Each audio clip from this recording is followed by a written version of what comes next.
ढाका और उसके बाद कारगिल, उसमें एक कॉमन थ्रेड है। द थ्रेड इज कि जिधर हमारे पे प्रेशर आता है हम सकम कर जाते हैं।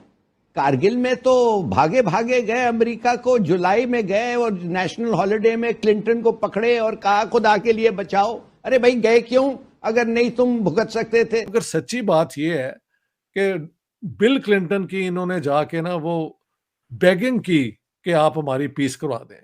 पाकिस्तान के जितने भी ब्लंडर्स हैं ना, उनमें सबसे बड़ा ब्लंडर कारगिल है। मैं कहता हूं सारी दुनिया में पाकिस्तान का जो ग्राफ है ना क्रेडिबिलिटी का, कारगिल के बाद गिरा है। और तो और कारगिल के अंदर ऑल वेदर फ्रेंड चाइना ने भी पाकिस्तान की मदद नहीं की। इंडियन आर्मी मैन जो हैं, एक डेड बॉडी पाकिस्तानी सोल्जर की पाकिस्तान के फ्लैग के अंदर वो अनरैप करके तो वापस कर रहे हैं। अगर सच्ची बात यह है कि बिल क्लिंटन की इन्होंने जाके ना वो बेगिंग की कि आप हमारी पीस करवा दें। मुशर्रफ सेज कि वी हैड एन एडवांटेज, तो इन्होंने जाके बिल्कुल वहां पे ही वेंट ऑन द नीज। और नवाज शरीफ का क्लेम है कि Musharraf came running to me almost crying कि हमें बचा लो वरना हम तो मारे जाएंगे, तो इसलिए मैं गया था वहां पे। Who is right who is wrong, मेरे ख्याल से once again I think Nawaz Sharif version is more reliable. और जैसे आपने बताया, उसके बाद सारी दुनिया के अंदर हमारा जीरो होगी क्रेडिबिलिटी। वो क्वेश्चन है कि व्हाट हैपेंड इन कारगिल, हुआ क्या?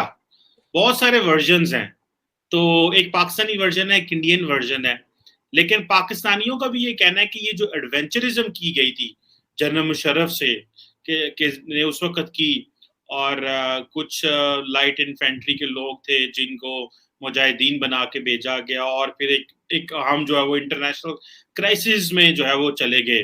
तो आप कैसे देखते हैं इतने साल गुजरने के बाद पाकिस्तान में कभी कारगिल की बात नहीं हुई? क्या समझते हैं हुआ क्या था, और हमने उस कारगिल के लेसन से क्या सीखा? आखिरी जो आपका सवाल था उससे तो कुछ नहीं सीखा, नो नथिंग, क्योंकि उसको फॉलो अप भी अगर किया जाए तो पठानकोट है और भी इंसिडेंट है। लेकिन पाकिस्तान के जितने भी ब्लंडर्स हैं ना, उनमें सबसे बड़ा ब्लंडर कारगिल है। मैं कहता हूं सारी दुनिया में पाकिस्तान का जो ग्राफ है ना क्रेडिबिलिटी का, कारगिल के बाद गिरा है। और तो और कारगिल के अंदर ऑल वेदर फ्रेंड चाइना ने भी पाकिस्तान की मदद नहीं की। So that was total isolation of Pakistan. भी नहीं हो सके। सर ये बिल्कुल आपकी बात सही है कि इस 23 लास्ट जो 23 इयर्स गुजरे हैं इसमें कोई मतलब वो ट्रस्ट डेफिसिट खत्म ही नहीं हो पा रहा। बल्कि हिंदुस्तानी आज भी कहते हैं जी हमारे अटल बिहारी साहब बस पर बैठकर मीनार पाकिस्तान आए और उसके बाद आप लोगों ने क्या किया। मैंने ये सारी जी। अच्छा, लेकिन सर अभी इन फ्यूचर आपको क्या चीज लगती है कि इस तरह का कोई एडवेंचर आपको नजर आता है? क्योंकि लास्ट ईयर जो मिसाइल आया हिंदुस्तान की तरफ से उस पर भी काफी, बल्कि लास्ट ईयर क्या इसी साल आया था 2022 में जो खानवाल के पास गिरा था। इस तरह की कोई ना कोई चीज चल रही होती है, कभी कश्मीर में कुछ हो जाता है उस तरफ की कश्मीर में, कभी हमारे यहाँ कुछ अब बलूचिस्तान में चल रहा होता है या खैबर पुख्तनख्वा में चल रहा होता है, तो उसको जोड़ा जाता है हिंदुस्तान के साथ। तो इन फ्यूचर आपको लगता है कि ऐसी कुछ चीज हो सकती है या अभी ये खत्म हो गई, अभी नहीं होगा? दो तीन बातें, अगर कहें कि हाथ ऊंचे करके दुआ मांगो तो हम ये दोनों कहेंगे कि यार अब नहीं होना चाहिए। Pakistan has tried everything and it has resulted in nothing. 3 जंगें, एक जंग में पाकिस्तान टूट भी गया, 104 जंगें। कारगिल में दोनों तरफ बेतहाशा लोग मारे गए without Pakistan achieving it's objective. अब और कौन सी चीज रह गई है? सिर्फ एक ही रह गई है ना कि आप न्यूक्लियर वेपन चलाएं और इंडिया ना चलाए। ये मैं एमफिल के जब क्लास पढ़ा रहा था तो वहां पे मैंने यही बात की। आपको मैं पाकिस्तानी लेवल स्टूडेंट्स का बताता हूँ। तो एक लड़की वैसे बड़ी बेचारी, she is a good person, मतलब उसने कहा सर आपको पता है कि हवा जो है पाकिस्तान से इंडिया की तरफ जाती है, यानी जब ये गुडियों का मौसम होता है ना तो वो वाघा की तरफ जाती है। तो मैंने कहा जो न्यूक्लियर मिसाइल्स हैं ये गुडियों के साथ बांध के नहीं हमने भेजने थे। सो ये हमारा लेवल है सोच का कि न्यूक्लियर वेपन्स तो पता नहीं हम ही पहले चलाएंगे और अगला चला ही नहीं सकेगा वो सोया हुआ होगा। और सोया होगा। आप एक सरप्राइज अटैक तो कर ही सकते हैं ना, कोई भी कर सकता है। जिस तरह उन्होंने एक अपनी मिसाइल कर दी है ना, जी जी उसमें आर्मामेंट कोई नहीं था, लेकिन बिल्कुल। पूरा पता लग गया कि ये हो सकता है।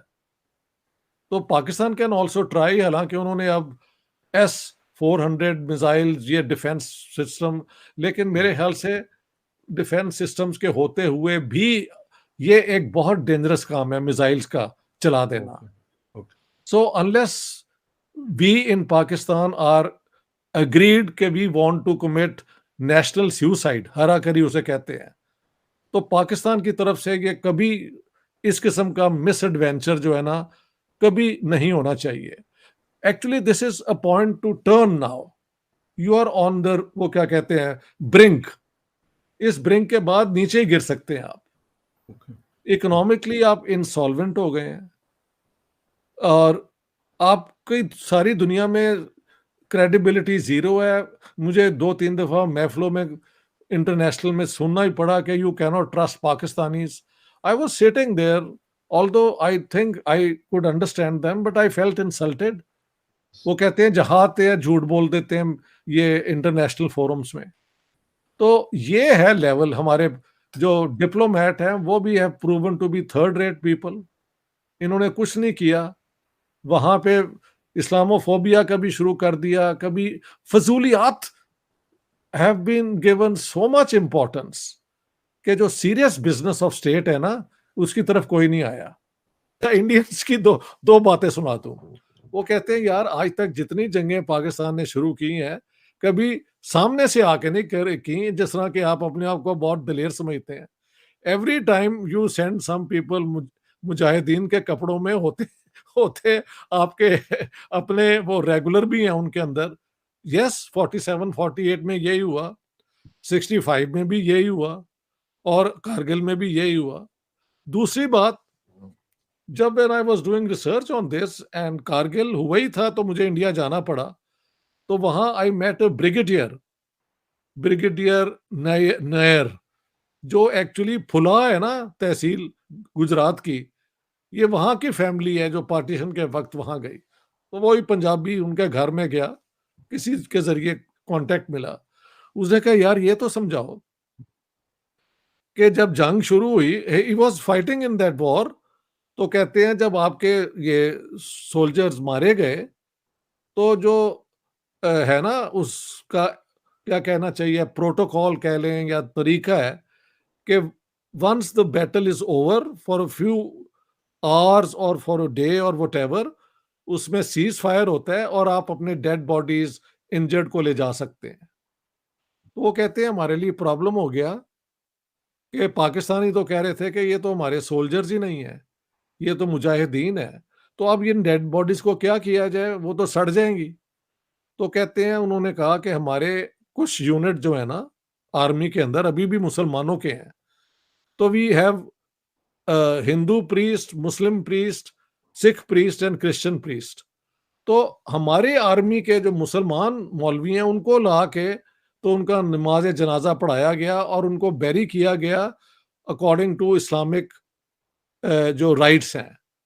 बाद में फिर इन्होंने मान ही लिया कि ये हमारे लोग हैं, और आप वीडियो भी देख लेंगे, इंडियन आर्मी मैन जो हैं एक डेड बॉडी पाकिस्तानी सोल्जर की पाकिस्तान के फ्लैग के अंदर वो अनरैप करके तो वापस कर रहे हैं।